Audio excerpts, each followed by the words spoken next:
മോഹൻലാൽ കേണലല്ലേ, മേപ്പാടിയിൽ ഒന്ന് വന്നുകൂടെ എന്നൊക്കെയായിരുന്നു ദുരന്തത്തിൽ രക്ഷാപ്രവർത്തനം നടത്തിയ ആർമിയെ അഭിനന്ദിച്ച് മോഹൻലാലിന്റെ പോസ്റ്റിന്റെ അടിയിൽ ചില പ്രബുദ്ധർ കമന്റ് ഇട്ടത്. മമ്മൂട്ടിയും സൂര്യയും വിക്രമും സഹായധനം പ്രഖ്യാപിച്ചപ്പോൾ ഉടനെ അടുത്ത പ്രബുദ്ധ കമന്റുകൾ മോഹൻലാൽ പിച്ച ചോദിച്ചാൽ പോലും കൊടുക്കില്ല, ഇയാൾ മലയാളിയല്ല തുടങ്ങി അദ്ദേഹത്തെ തെറി വരെ വിളിച്ചുകൊണ്ടുള്ള കമന്റുകൾ. അദ്ദേഹം 25 ലക്ഷം ദുരിതാശ്വാസത്തിന് കൊടുത്തപ്പോൾ ഉടനെ അടുത്ത കമന്റ്, കൊടുത്തത് കുറഞ്ഞുപോയി, 1 കോടിയെങ്കിലും കൊടുക്കാമായിരുന്നു എന്നൊക്കെ. അപ്പോൾ ലാലേട്ടന്റെ ഭാഗമായിട്ടുള്ള മദ്രാസ് ബറ്റാലിയനാണ് അവിടെ രക്ഷാപ്രവർത്തനത്തിന്റെ ഭാഗമായിട്ടുള്ളത്. ഒരു ലഫ്റ്റനന്റ് കേണലിന്റെ ഡ്യൂട്ടിയിൽപ്പെട്ടതാണ് തന്റെ ബറ്റാലിയനിൽ ഉള്ള ഫോഴ്സിന് മോട്ടിവേഷൻ നൽകുക, അവരുടെ പ്രവർത്തനങ്ങളെ അഭിനന്ദിക്കുക എന്നതൊക്കെ. ഇത് മറ്റൊരു കേണലായ മഹേന്ദ്ര സിംഗ് ധോണി അടക്കം ചെയ്യുന്ന ഡ്യൂട്ടിയാണ്. കഴിഞ്ഞ ദിവസം വയനാട്ടിലുള്ള ലഫ്റ്റനന്റ് കേണൽ മോഹൻലാലിന്റെ വാർത്ത വരുന്നതിന്റെ അടിയിലും ചില പ്രബുദ്ധ വെട്ടുകിളിക്കൂട്ടം നെഗറ്റീവ് കമന്റ് ഇട്ട് ആത്മരതി അടയുകയും ചെയ്തു. പിന്നീടാണ് അദ്ദേഹം വയനാട് പുനരധിവാസത്തിന് വേണ്ടി ആദ്യഘട്ടമായി 3 കോടി രൂപ വിശ്വശാന്തി ഫൗണ്ടേഷന്റെ വഴി കൊടുക്കും, കൂടാതെ തകർന്നടിഞ്ഞ LP സ്കൂൾ റീബിൽഡ് ചെയ്യുമെന്നൊക്കെ പറഞ്ഞിട്ടുള്ളത്. സ്വന്തം പോക്കറ്റിൽ നിന്നും ഒരു 50 രൂപ പോലും ദുരിതം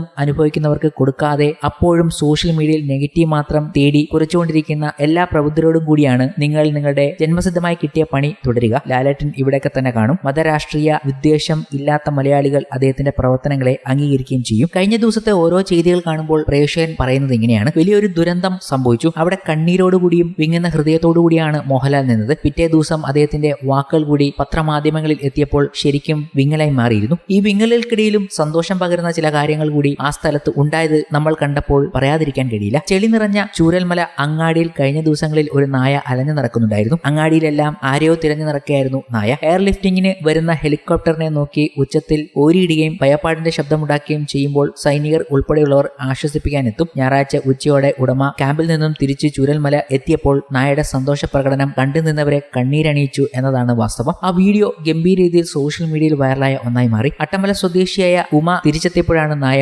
ഓടിച്ചെന്ന് മുൻകാലുകൾ ഉയർത്തി കെട്ടിപ്പിടിച്ച് പ്രത്യേകം ശബ്ദമുണ്ടാക്കിയത്. ഇതോടെ ഉമയും കരയാൻ തുടങ്ങി. കരയേണ്ട, നമുക്ക് വീട്ടിൽ പോകാം, അമ്മ കൊണ്ടുപോകാം എന്ന് പറഞ്ഞ് ഉമയും നായയെ കെട്ടിപ്പിടിച്ച് കരയാൻ തുടങ്ങി. ലിയോ എന്നാണ് നായയുടെ പേര്. ഉരുൾപൊട്ടലിൽ അട്ടമലയിൽ കുടുങ്ങിയതാണ് ഉമയും കുടുംബവും. ഇവരെ രക്ഷാപ്രവർത്തകർ ബുധനാഴ്ച ക്യാമ്പിലേക്ക് മാറ്റിയപ്പോൾ ലിയോയെയും കൂടെ കൂട്ടി. ക്യാമ്പിലേക്ക് നായയും കൊണ്ടുപോകാൻ സാധിക്കാതെ വന്നതോടെ ചൂരൽമല അങ്ങാടിയിൽ ഇറക്കി വിടുകയായിരുന്നു. അങ്ങാടിയിലാകുമ്പോൾ ആൾക്കാർ എന്തെങ്കിലും ഭക്ഷണം നൽകുമല്ലോ എന്ന് പ്രതീക്ഷിച്ചാണ് ഇറക്കി വിട്ടതെന്ന് ഉമ പറഞ്ഞു. ദിവസവും ഉമയുടെ ഭർത്താവ് വന്ന് നായയ്ക്ക് ഭക്ഷണം നൽകി പോകാറുണ്ടായിരുന്നു. എന്നാൽ ക്യാമ്പിലേക്ക് മാറിയ ശേഷം ഉമ ആദ്യമായാണ് ചൂരൽമലയിലേക്ക് വന്നത്. ഇങ്ങനെയും ചില നിമിഷങ്ങൾ അവിടെ ഉണ്ടായി. പക്ഷെ അവർ ചെയ്തത് തെറ്റാണെന്ന് ചൂണ്ടിക്കാണിച്ച് നിരവധി അഭിപ്രായങ്ങളും സോഷ്യൽ മീഡിയയിൽ നിറയുന്നുണ്ട്. അപ്പോഴും അതിനെ ഉപേക്ഷിക്കുകയാണ് ചെയ്തതെന്നാണ് അങ്ങനെയും ചിലരുടെ കമന്റുകൾ. പിന്നെ എന്താണ് ചെയ്യുക എന്ന് ചോദിച്ച് മറ്റു പലരും എത്തുകയുമുണ്ടായി.